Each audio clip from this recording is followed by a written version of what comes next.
ನೀವು ಗುಣಕರ, ಎಲ್ಲೋದ ದಿನಕರ. ನಮ್ಮಲ್ಲಿ ಈಗ ಭಾಗಾಕಾರ, ದೇಶ ಶೂನ್ಯ. ಏನೇ ಇವ್ರನ್ನೆಲ್ಲ ಸೇರಿಸಿ ನಂಗೆ ಹೊಡಿಸ್ತೇ ನೀನು. ಯಾಕೆ ಕಡಿಮೆ ಇಟ್ಟು ನೀವು ಒಬ್ಬರೇ ಸಾಕೊಂತ ಹೇಳೋದ? ನನ್ನ ಮರ್ಯಾದೆ ಪ್ರಶ್ನೆ 8 ಜನ ಹೊಡಿಬೇಕು.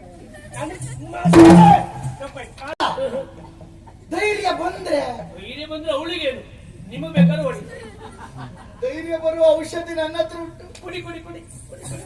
ಧೈರ್ಯ ಬೇಕು, ಧೈರ್ಯ ಬಯಸಿ. ಧೈರ್ಯ ಕರವಸ್ತ್ರ ಸಾಧನ. ಧೈರ್ಯ ಇದ್ರೆ ಮಾತ್ರ ಏನು ಆಗ್ತದೆ. ಧೈರ್ಯ ಸರ್ವತ್ರ ಸಾಧನ. ಇದು ಧೈರ್ಯ ಅರಿಷ್ಟ. ಅರಿಷ್ಟ ನೀನು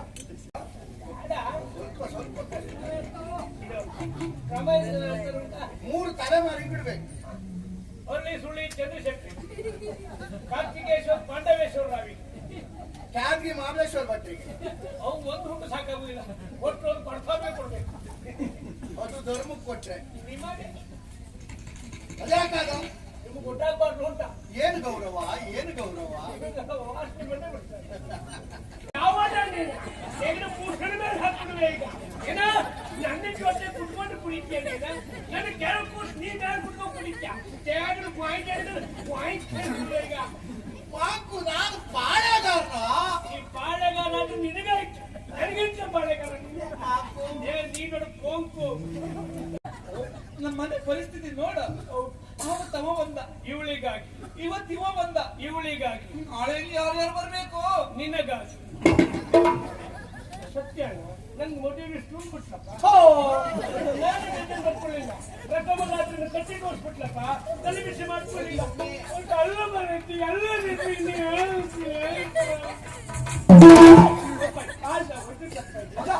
ಹೋಗಿ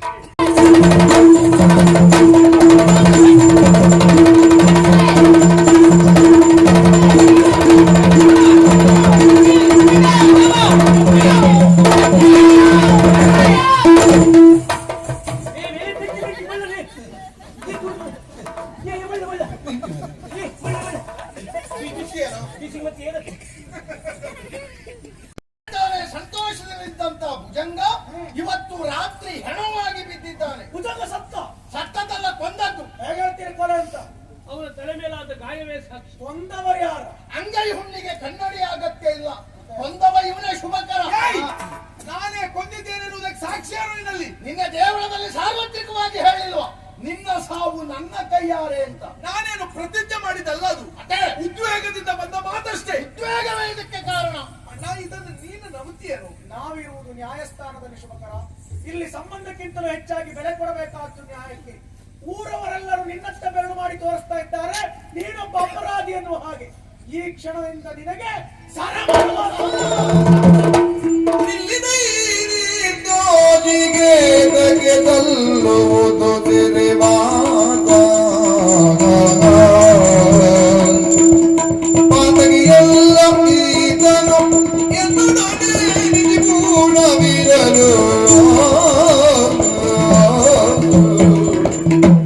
ನ್ಯಾಯಸ್ಥಾನಕ್ಕೆ ತಲೆಬಾಗುತ್ತಾ ಇದ್ದೇನೆ.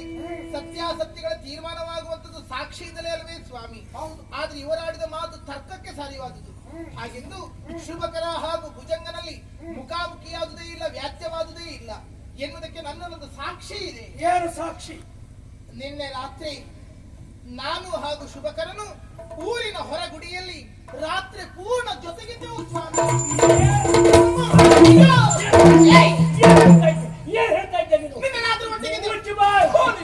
ನೀನೊಬ್ಬಳು ಹೆಣ್ಣೇನೆ, ಗಂಡ ಜೀವಂತ ಇರುವಾಗ ರಾತ್ರಿ ಬೇರೊಬ್ಬ ಪುರುಷನ ಜೊತೆಗೆ ಇದ್ದೀಯಂತ ಹೇಳ್ತಿದ್ದಿಲ್ಲ.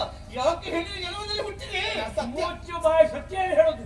ಸತ್ಯದ ಭುಜಂಗಲ್ವೇ ಒಂದೊಂದಿನ ಗಂಡನಲ್ಲ. ಸಾರ್ವಜನಿಕರ ಸಮ್ಮುಖದಲ್ಲಿ ಒಂದು ರಾಜ್ಯ ಒಂದ್ ಜೊತೆಗೆ ಇದ್ದೇ ಇರುತ್ತೆ ಅಂತಾದ್ರೆ ನೀನ್ ಹೆಂಡತಿಯ ನೀನು ಏ ಜಾರಿನಿ, ಏ ವ್ಯಭಿಚಾರಿ, ಏ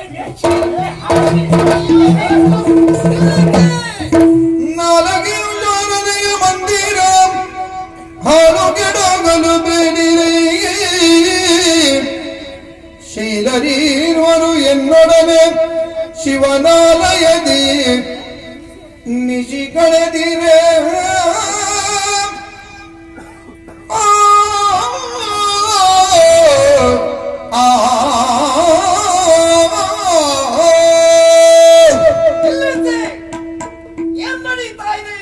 ಏನ್ ಹೇಳ್ತಾ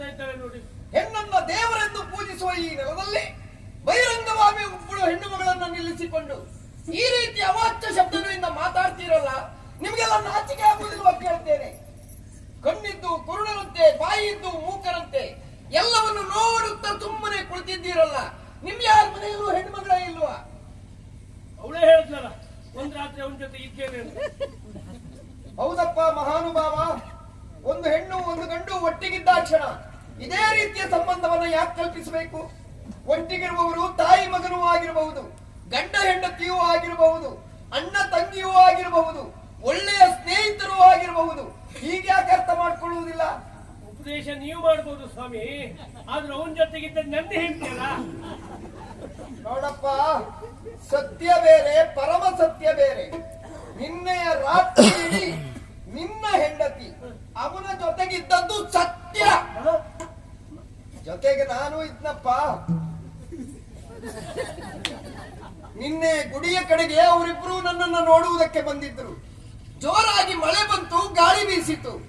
ಹೋಗಬೇಡಿ ಮಕ್ಕಳೇ ಅಂತ ನಾನೇ ಅಲ್ಲಿ ಉಳಿಸಿಕೊಂಡವ. ನಾಲಿಗೆ ಎನ್ನುವುದು ಶಾರದೆಯ ದೇಗುಲ. ಬಾಯಿಗೆ ಬಂದಾಗೆಲ್ಲ ಮಾತಾಡ್ಲಿಕ್ಕಿರುವ ಜಾಗ ಅಲ್ಲ. ಏನು ನಾಲಿಗೆಯಿಂದ ಅದನ್ನು ಮಾಸುವುದಿಲ್ಲ. ಊಟಕ್ಕೆ ಮುನ್ನವೇ ಬಾಳೆ ಎಲೆ ಹರಿದುಕೊಳ್ಳುವವರು. ಮಕ್ಕಳೇ, ನೀವು ಮನೆ ಸೇರಿಕೊಳ್ಳಿ ಮಗ. ಭುಜಂಗನನ್ನ ಕೊಂದವರು ಯಾರು ಎನ್ನುವುದೇ ನಮ್ಮೆದುರುಗಡೆ ಇರುವಂತ ಪ್ರಶ್ನೆ ಆಗಿದೆ. ಹುಡುಕಬೇಕಾದ ಅಗತ್ಯವೇ ಇಲ್ಲ ಗುಣಕರ. ಈ ಜಾಗ, ಈ ಕ್ಷೇತ್ರದ ಮಹಿಮೆ ನಿನಗಿನ್ನೂ ಪೂರ್ಣ ತಿಳಿಯದು. ಇಲ್ಲಿ ಬಂದು ತಪ್ಪು ಮಾಡಿ ಸುಳ್ಳು ಹೇಳಿ ಇಲ್ಲ ನಾನು ತಪ್ಪೇ ಮಾಡ್ಲಿಲ್ಲ ಅಂತ ವಾದ ಮಾಡಿದವ ಹುಚ್ಚು ಹಿಡಿದು ಊರೆಲ್ಲ ತಿರುಗಿದ್ದುಂಟು. ಬೇಡ, ತಾನು ತಪ್ಪು ಮಾಡಿ ತನ್ನ ಹೆಂಡತಿ ಮಕ್ಕಳ ಸಹ ಬಾವಿಗಾರಿದ ಉದಾಹರಣೆ. ಭುಜಂಗನನ್ನ ಕೊಂದವನು ನಾನೇ. ನೀನ ಅವನ ಜೊತೆಗೆ ಇಟ್ಕೊಂಡು ದುಶ್ಮನ್ ಕಿದರ್ ಹೈ ಬಗಲ್ ಮೇ. ಯಾಕೆ ಕೊಲೆ ಮಾಡಿದೆ? ಅವನನ್ನು ಕೊಲ್ಲುವುದಕ್ಕೆ ಕಾರಣ ಉಂಟು. ಏನು? ನಿನ್ನೆಯ ರಾತ್ರಿಯ ಸಮಯ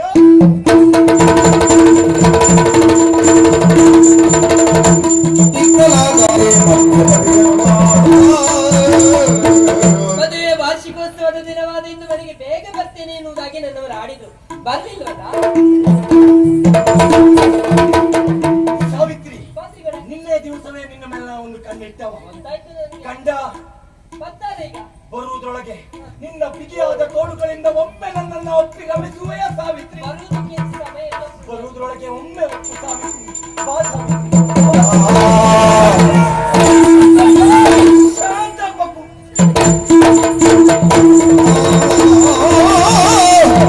ಕೊಂದವನು ನಾನಾಗಿದ್ದೇನೆ. ತಾವು ಕೊಡುವಂತಹ ಶಿಕ್ಷೆಗೆ ತಲೆ ಬಾಗ್ತಾ ಇತ್ತು. ಏನ್ ಮಾಡುವುದು ಸ್ವಾಮಿ? ಗುಣಕರ, ಯಾವಾಗಲೂ ವ್ಯಕ್ತಿಯಾದವ ತಾನು ಮಾಡಿದ ತಪ್ಪಿಗಾಗಿ ಪಶ್ಚಾತ್ತಾಪವನ್ನ ಪಟ್ರೆ ಅದುವೇ ಅದಕ್ಕೆ ಪ್ರಾಯಶ್ಚಿತ್ತವಂತೆ. ಆದರೆ ಕೊಲೆಗಡುಕನನ್ನ ನಾವು ಸುಮ್ಮನೆ ಬಿಡಲಾಗದು. ರಾಜದಂಡದಲ್ಲಿ ಇದಕ್ಕೇನು ಶಿಕ್ಷೆಯೋ ವಿಧಿಸಿ ಬಿಡು. ಓಂಕಾರೇಶ್ವರಿ ದೇವಾಲಯಕ್ಕೆ 10,000 ಹೊನ್ನನ್ನ ತಪ್ಪು ಕಾಣಿಕೆಯಾಗಿ ನೀಡಬೇಕು. ಇದುವೇ ತೀರ್ಮಾನ. ನಿನಗೆ ಮನೆಯ ಮಾನ ಉಂಟೇನಾ? ಮರ್ಯಾದೆ ಉಂಟಾ ನಿನಗೆ? ನಿಮ್ ಜೊತೆಗಿದ್ದದ್ದಲ್ಲ ಅದ ನಂಗಿಲ್ಲ ಅಂತ ಹೇಳುದು. ದೃಷ್ಟಿ. ಏಯ್, 4 ಜನರ ಎದುರು ಒಪ್ಪನ ಜೊತೆಲಿ ಒಂದು ರಾತ್ರಿ ಉಳಿದು ಬಂದಿದ್ದೇನೆ ಅಂತಾಳೆ. ಅವಳು ಜುಟ್ಟು ಹಿಡಿದು 4 ಬಿಡ್ಲಿಕ್ಕೆ ಆಗುದಿಲ್ವಾ? 44 ನಂಗೆ ಬಾರಿಸ್ತಾಳೆ ಅವಳು. ಹೇಳಿಲ್ವಾ ಅವಳು ಒಂದದ್ದು ಕತ್ತಿ ತೋರಿಸಿದ್ದು ಜೋರ್ ಮಾಡುವುದೆಲ್ಲ ನಿಮ್ಗೆ ಅಂದ್ರೆ ಊಳಿಗೆ ಹೊಡಿಲಿಕ್ಕೆ ನಂಗೆ ಧೈರ್ಯ ಇಲ್ಲ. ಧೈರ್ಯವೇ ಇಲ್ಲ. ಧೈರ್ಯ ಬಂದ್ರೆ ಧೈರ್ಯ ಬಂದ್ರೆ ಅವಳಿಗೇನು, ನಿಮಗೆ ಬೇಕಾದ್ರೆ ಹೊಡಿ. ಧೈರ್ಯ ಬರುವ ಔಷಧಿ ನನ್ನ ಹತ್ರ ಉಂಟು. ಕುಡಿ ಕುಡಿ ಕುಡಿ ಕುಡಿ ಕುಡಿ. ಧೈರ್ಯ ಬೇಕು, ಧೈರ್ಯ ಮನುಷ್ಯನಿಗೆ. ಧೈರ್ಯ ಕರವಸ್ತ್ರ ಸಾಧನ. ಧೈರ್ಯ ಇದ್ರೆ ಮಾತ್ರ ಏನು ಆಗ್ತದೆ. ಎಂತ ಧೈರ್ಯ ಮೆಲ್ತದೆ? ಸರ್ವತ್ರ ಸಾಧನ. ಎಂತ ಇದು ಧೈರ್ಯ ಅರಿಷ್ಟ. ಇಷ್ಟ ಅರಿಷ್ಟ ನೀರು. ಇದು ಸ್ವಲ್ಪ ಕುಡಿಬೇಕು.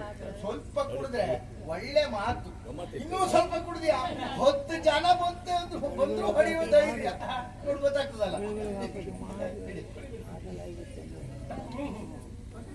ಹುಳಿ ಹೆಂಡದ ವಾಸನೆ. ಹುಳಿ ಹೆಂಡದ ವಾಸನೆ ಅಲ್ಲ, ಹುಳಿ ಹೆಂಡವೇ ಅದು. ಬೇಡ ನೀವು ಕುಡಿಯಿರಿ, ನಂಗೆ ಬೇಡ. ನಿನಗೆ ಧೈರ್ಯ ಬೇಕಲ್ವಾ? ಧೈರ್ಯ ಬೇಕು, ಅದು ಬೇಡ ನನಗೆ. ಸ್ವಲ್ಪ ಕುಡಿಯ. ನೀವಿದ್ದಾಗ ನಾನು ಕುಡಿಯೋ ಸಮಾನ. ಇಲ್ಲಿ ನಿಮ್ ಜೊತೆ ಮುತ್ಕೊಂಡು ಕುಡಿಯುವುದು ಹೊಟ್ಟೆ ಏನಂತ? ನೀವು ಯಾರು, ನಾನು ಯಾರು? ನೀವು ಪಾಳೆದಾರ, ನಾನು ನಾವಿ ಬರೀ ಕೆಲಸದವ. ಏನು ಮರ್ಯಾದೆ, ಏನು ಮರ್ಯಾದೆ. ನಿಮಗ್ ಕೊಡು ಬೇಕಾದ್ರೆ ಕುತ್ಕೊಂಡು ಕುಡಿ. ಹೌದಾ? ಏನು ಗೌರವ, ಏನು ಗೌರವ. ಸ್ವಲ್ಪ ಕುಡಿಬೇಕಾ? ಸ್ವಲ್ಪ ಸ್ವಲ್ಪ ಕ್ರಮ 3 ತಲೆ ಮಾರಿ ಬಿಡ್ಬೇಕು. ಒಲ್ಲಿ ಸುಳ್ಳಿ ಚಂದ್ರಶೆಟ್ಟಿ, ಕಾರ್ತಿಕೇಶ್ವರ್, ಪಾಂಡವೇಶ್ವರ ರಾವಿ, ಕ್ಯಾದ್ರಿ ಮಹಾಬಲೇಶ್ವರ ಭಟ್ರಿಗೆ ಅವು ಒಂದು ಹುಟ್ಟು ಸಾಕಾಗುದಿಲ್ಲ, ಒಟ್ಟು ಒಂದು ಪಡ್ಸಾಮೆ ಕೊಡ್ಬೇಕು. ಅದು ಧರ್ಮಕ್ಕೆ ಕೊಟ್ರೆ ನಿಮಗೆ ಅದ್ಯಾಕಾಗ ನಿಮ್ಗೆ ಗೊತ್ತಾಗ್ಬಾರ್ದು ಅಂತ ಏನ್ ಗೌರವ ಏನು ಗೌರವ ವಾಸನೆ ಬಂದೇ ಬಿಡ್ತಾರೆ. ನಂಗಣ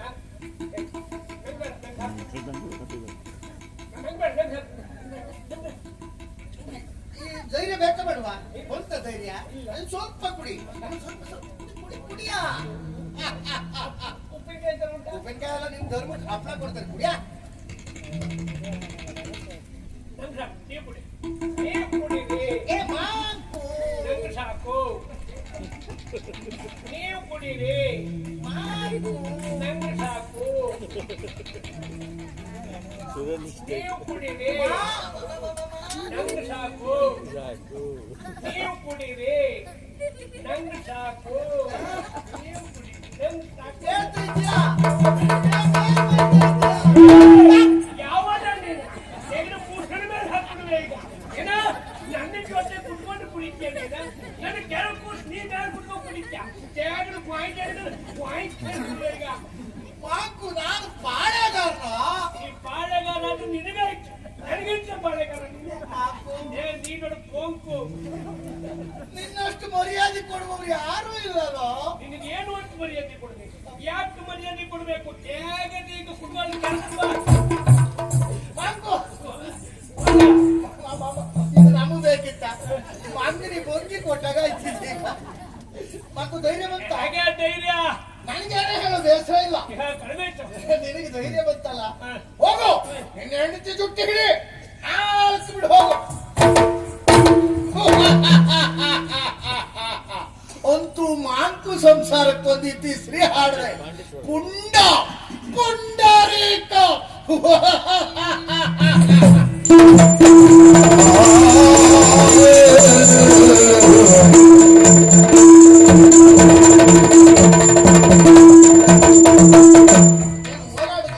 ಗಾಳಿ ಜೋರು ಉಂಟಲ್ಲ ಹಾಗಾಗಿ ತಮ್ಮ ಕುತ್ಕೊಂಡು ಬಂದ್ಯಲ್ಲ ಮತ್ತೆಂತ ಹಿಡ್ಕೊಂಡು ಬರ್ಬೇಕಿದ್ದೇನೆ. ಅಪ್ಪ ನನ್ನ ತಮ್ಮ ಅದಕ್ಕೆ ಉಂಟಲ್ಲ ಅಂದ್ರೆ ತಮ್ಮದು ಗುಟ್ಟಲಿತ್ತು ಅಕ್ಕದ ಅಕ್ಕದ ಗುಟ್ಟಲಿ ತಮಗೆ ಗೊತ್ತಾಯ್ತಲ್ಲ ಈಗ ನಮ್ಮ ಸುದ್ದಿ ಮಾತಾಡ್ತಾರೆ ಹೌದು. ಕೇಳ್ತೀರ ಏನೇ ಎಲ್ಲಿ ಬೋಂಬೆ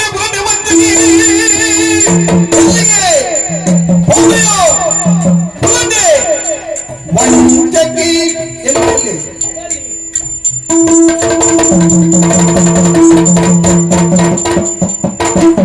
ಅಣ್ಣ ಚೊಯ್ಯ ತಮ್ಮ ಚೊಯ್ಯ ಹೌದಲ್ಲ ಇದೇ ನಂಗೆ ಜೋರು ಮತ್ತೆ ನನಗೆ ಅನ್ನಿಸ್ತೇ ನೀನು ಮಾತಾಡುವ ಮುಚ್ಚಿ ಬಾಯ್.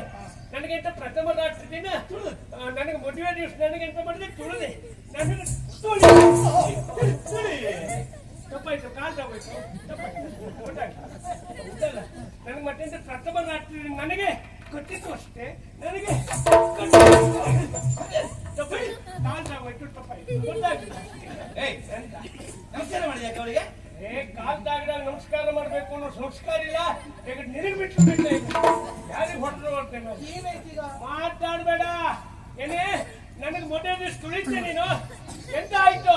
ಯಾಕೆ ತುಳಿದೆ ನೀನು? ಮಾತಾಡ್ಬೇಡ, ಮುಚ್ಚಿ ಬಾಯಿ ಅನ್ನಲ್ಲ. ಪ್ರಥಮ ರಾತ್ರಿ ನನಗೆ ಕತ್ತಿ ತೋರಿಸ್ತು, ಕತ್ತಿ ರಾತ್ರಿ ಎದ್ದು ಮಾತಾಡುವ, ನನಗೆ ಮಾತಾಡೋದಿಲ್ಲ. ಪ್ರಥಮ ರಾತ್ರಿ ಕಟ್ಟಿ ತೋರಿಸ್ತೇನೆ ನಂಗೆ. ಮಾತಾಡ್ಬೇಡ, ಅಲ್ಲಿದ್ದು ತೋರ್ಸ್ಲಿಕ್ಕೆ ಹೇಳಿದ್ದೆ ಯಾರು ನಿನಗೆ? ರಾತ್ರಿ ಎದ್ದು ನೋಡ್ರಿ ಎಲ್ಲೋದ್ರೆ ಕೇಳಿದ್ರೆ ನಿಂಗ್ಯಾಕೆ ಹೇಳ್ತೇನೆ ನೀನು? ನಿಂಗ್ಯಾಕೆ ಹೇಳ್ತೆ ಹೇಳೆ? ಅದೇನ್ ಬೇಕಾದ್ರು ಹೇಳು, ಮಾತು ಒಟ್ಟು ದೊಡ್ಡದಲ್ಲ. ಎಲ್ಲರೂ ಎದುರಿಗಿದ್ದೀನಿ ಅವಳ ಜೊತೆ ಒಂದು ರಾತ್ರಿ ಅಂತ ಹೇಳ್ಬಿಟ್ಟಿಯಲ್ಲ, ಇದು ನ್ಯಾಯವೇ? ಇದು ಧರ್ಮವೇ? ನ್ಯಾಯವೇ? ಎಲ್ಲ ನೋಡ್ತಾರೆ ಹೇಳಿ ಎಂತ ನೋಡ್ತಾರೆ? ನನ್ ದೂಡ್ತೆ ಹೇಳಿ ಹೇಳಿ ದೂಡ್ತೆ ನೀನು ನನಗೆ ಮಾತಾಡ್ಬೇಡ. ಎಂತ ಎತ್ತಿದ್ದು ನನಗೆ ಸರಿ ಇದೆ. ನಾನು ಅವನಲ್ಲ ಮೊದಲೇ ದಿವಸ ನನಗೆ ತುಳಿತೆ, ಪ್ರಥಮ ರಾತ್ರಿ ಕತ್ತಿ ತೋರಿಸ್ತೆ. ರಾತ್ರಿ ಎದ್ದೋಡ್ರಿ ಎಲ್ಲೋದೇ ಕೇಳಿದ್ರೆ ನಿಂಗ್ಯಾಕೆ ಹೇಳ್ತೆ ಹೇಳ? ಅದೇನ್ ಬೇಕಾದ್ರು ಹೇಳು, ಅದು ದೊಡ್ಡದಲ್ಲ. ಎಲ್ಲರೂ ಎದುರಿಗೆ ಅವಳ ಜೊತೆ ಒಂದು ರಾತ್ರಿ ಅಂತ ಹೇಳ್ಬಿಟ್ಟಿಯಲ್ಲ, ಇದು ನ್ಯಾಯವೇ?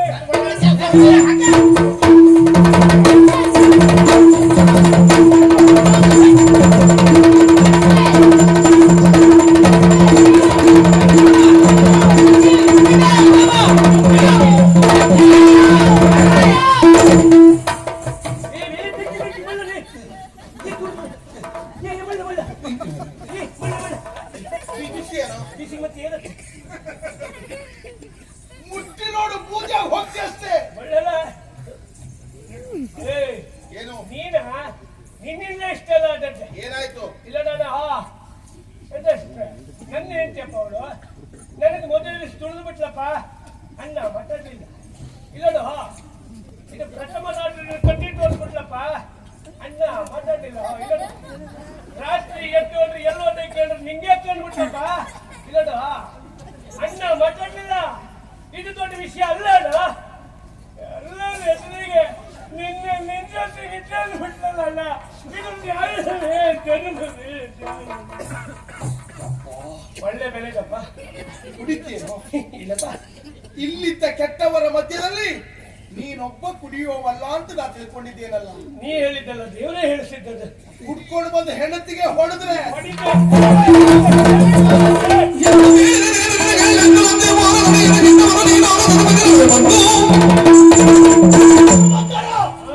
ಅವ್ನು ಶುಭಕರ ನೀವು ಗುಣಕರ ಎಲ್ಲೋದ ದಿನಕರ ನಮ್ಮಲ್ಲಿ ಈಗ ಭಾಗಾಕಾರ ಶೇಷ ಶೂನ್ಯ ಏನೇ ಇವ್ರನ್ನೆಲ್ಲ ಸೇರಿಸಿ ನಂಗೆ ಹೊಡಿಸ್ತೇ ನೀನು ಯಾಕೆ ಕಡಿಮೆ ಇಟ್ಟು ನೀವು ಒಬ್ಬರೇ ಸಾಕೊಂತೇ ಹೌದಾ ನನ್ನ ಮರ್ಯಾದೆ ಪ್ರಶ್ನೆ 8 ಜನ ಮಾಡಿಬೇಕು ನಾನು ಕಾಲ್ ನಿಂದ ಮಧ್ಯ ಅದಕ್ಕೂ ಮಧ್ಯದಲ್ಲೇ ಅದಕ್ಕೆ ಏನೀಗ ಏನಾಯ್ತೀಗ? ಏನಾಯ್ತಾ ಅಣ್ಣ ಇಲ್ಲೋಣ ನೋಡು ನನ್ನ ಹೆಂಡತಿ ನನಗೆ ಮೊದಲು ತುಳಿದು ಬಿಟ್ಲಪ್ಪ ಅಣ್ಣ ಮಾತಾಡ್ಲಿಲ್ಲ ಇದು ಪ್ರಥಮ ರಾತ್ರಿ ಕತ್ತಿ ತೋರಿಸ್ಬಿಟ್ಲಪ್ಪ ಅಣ್ಣ ಮಾತಾಡ್ಲಿಲ್ಲ ಇಲ್ಲೋಡು ಆಮೇಲೆ ರಾತ್ರಿ ಎದ್ದೋಡ್ರಿ ಎಲ್ಲೋದ್ರೆ ಕೇಳಿದ್ರೆ ನಿಂಗೆ ಕೇಳ್ಬಿಟ್ಲಪ್ಪ ಅಣ್ಣ ತಲೆ ಬಿಸಿ ಮಾಡ್ಕೊಳ್ಳಿಲ್ಲ ಇದು ದೊಡ್ಡ ವಿಷಯ ಅಲ್ಲ ಅಣ್ಣ ಎಲ್ಲರೂ ಎದುರಿಗೆ ಅವನು ಬಿಟ್ಟಲ್ಲ ಇದು ನ್ಯಾಯವೇ ಅಲ್ಲ ನೀತಿ ಅಲ್ಲ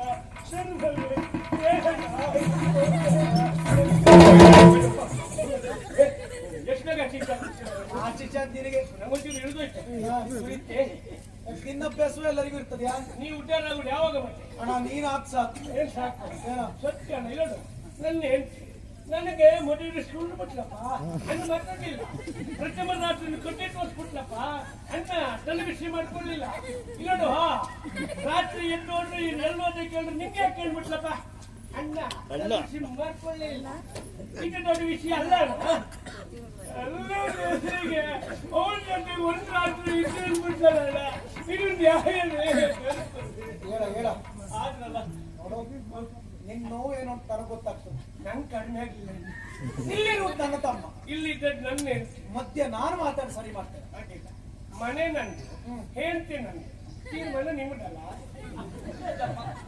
ನಮ್ಮ ಮನೆ ಪರಿಸ್ಥಿತಿ ನೋಡ ಅವ ತವ ಬಂದ ಇವಳಿಗಾಗಿ ಇವತ್ತಿವ ಬಂದ ಇವಳಿಗಾಗಿ ನಾಳೆ ಯಾರ್ಯಾರು ಬರ್ಬೇಕು ನಿನಗಾಗಿ ಸತ್ಯ ನನ್ಗೆ ಮದುವೆ ತುಂಬಿಟ್ಲಪ್ಪ ನಾನು ಬರ್ಕೊಳ್ಳಿಲ್ಲ ಪ್ರಥಮ ರಾತ್ರಿ ಕಟ್ಟಿ ತೋರಿಸ್ಬಿಟ್ಲಪ್ಪ ತಲೆ ಬಿಸಿ ಮಾಡ್ಕೊಳ್ಳಿಲ್ಲ ಒಂದು ಅಲ್ಲ ಬರೈತಿ ಎಲ್ಲ ರೀತಿ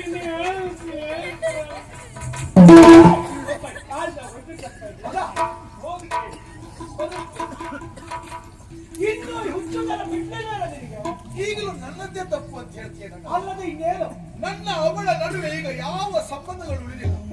ಆದ್ರೆ ನಾನು ಮನುಷ್ಯತ್ವಕ್ಕೆ ಬೆಲೆ ಕೊಡಬೇಕಾ ಬೇಡವಾ ಹೇಳಿ? ಏನು ನಮ್ಮ ಮನೆಯ ಹೆಣ್ಣಿಗಿಂತದೊಂದು ಅವಸ್ಥೆ ಆಗ್ತಾ ಇದ್ರೆ ನೀನು ಸಹಿಸ್ತಾ ಇದ್ದೀಯ. ಪ್ರಪಂಚದಲ್ಲಿ ಎಷ್ಟೋ ಜನರಿಗಿಂತ ಸಮಸ್ಯೆ ಎದುರಾಗ್ತದೆ, ಅದನ್ನೆಲ್ಲ ಬಗೆಹರಿಸುವುದಕ್ಕೆ ನೀನು ಒಬ್ಬರೇ ಇರುವುದಾ? ಕಣ್ಣ ಮುಂದೆ ಕಾಣುವ ಅನ್ಯಾಯವನ್ನು ತಡಿತೇನೆ, ತಪ್ಪಿತಸ್ಥರು ಯಾರೇ ಆದರೂ ಶಿಕ್ಷಿಸ್ತೇನೆ.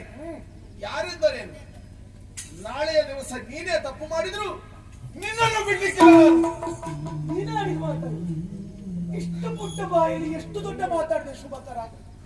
ಇದೆಲ್ಲ ನನ್ನ ಸ್ವಾರ್ಥಕ್ಕಾಗಿ ಹೇಳ್ತಾ ಇದ್ದೇನೆ ಅಂತ ಭಾವಿಸಿಕೊಂಡೇನು?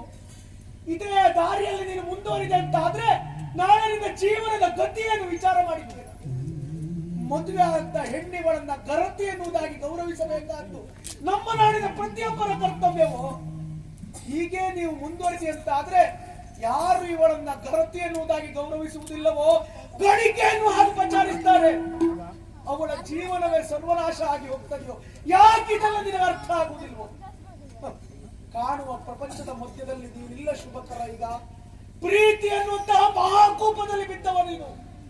ಯಾರ ಮಾತು ನಿನಗೆ ಪಥ್ಯ ಆಗುವುದಿಲ್ಲ.